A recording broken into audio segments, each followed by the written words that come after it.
Saudara kuasa hukum Yakob Karet Yosepti Tirlolobi SH bersama tim dalam rilisnya menegaskan pejabat wali kota Sorong harus segera melantik lainnya sebagai sekda kota Sorong setelah gugatan mereka dikabulkan seluruhnya oleh Pengadilan Tata Usaha Negara Jayapura. Dijelaskan tim kuasa hukum, PT UN Jayapura telah mengeluarkan putusan di mana tindakan yang dilakukan oleh Wali Kota Sorong Dr. Andus Lamberjit Mau saat mencopot Sekda Yakob Karet pada tanggal 17 Juni 2022 telah melanggar aturan. Kami sebenarnya sebagai kuasa hukum dari Bapak Yakob Karet, satu sisi lain kami juga selaku praktisi hukum yang harus meluruskan istilah liar seperti itu. Kami merasa punya tanggung jawab untuk meluruskan, tidak menyebar di masyarakat istilah-istilah yang menyesatkan.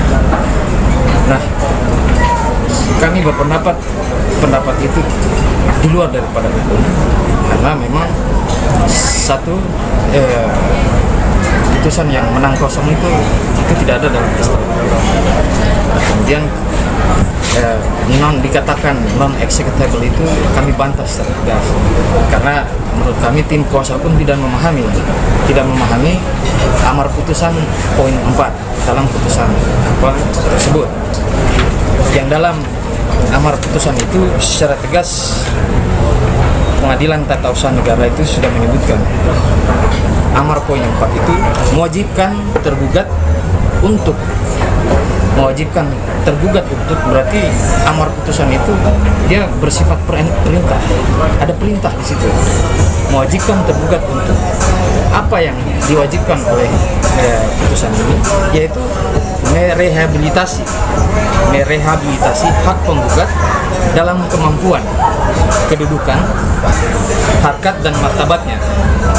Jadi ada perintah yang ditujukan kepada tergugat untuk melakukan rehabilitasi. Rehabilitasi itu sendiri punya makna, punya pengertian bahwa pemulihan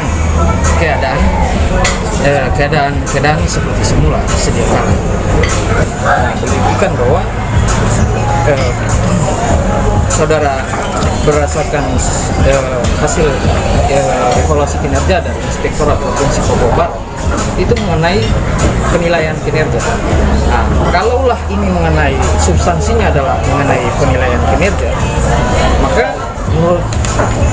menurut prosedur haruslah Yakob Karet ini dilakukan, setelah itu dilakukan pembinaan, karena penilaian itu mengenai kinerja yang dinilai kurang baik atau dengan kategori C.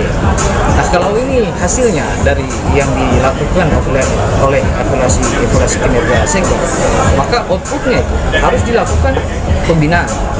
Nah, sesuai dengan Peraturan Pembinaan Nomor 30 Tahun 2019 di Pasal 57.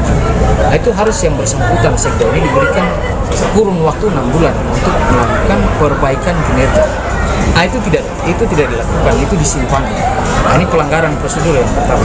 Nah, penjatuhan terkait dengan hasil evaluasi kinerja itu juga didapati dalam fakta persidangan. Bahkan yang fakta persidangan itu justru lahir dari saksi-saksi dari yang diajukan oleh tergugat, bahwa evaluasi kinerja itu dilakukan setelah Pak Yakob Karet itu sudah dilakukan pemberhentian, sudah dikeluarkan SK pemberhentian, SK mutasi, barulah dilakukan belakangan sekitar bulan Juli Agustus. Nah, itu baru dilakukan evaluasi kinerja. Bagaimana orang sudah diberhentikan kemudian dilakukan evaluasi kinerja?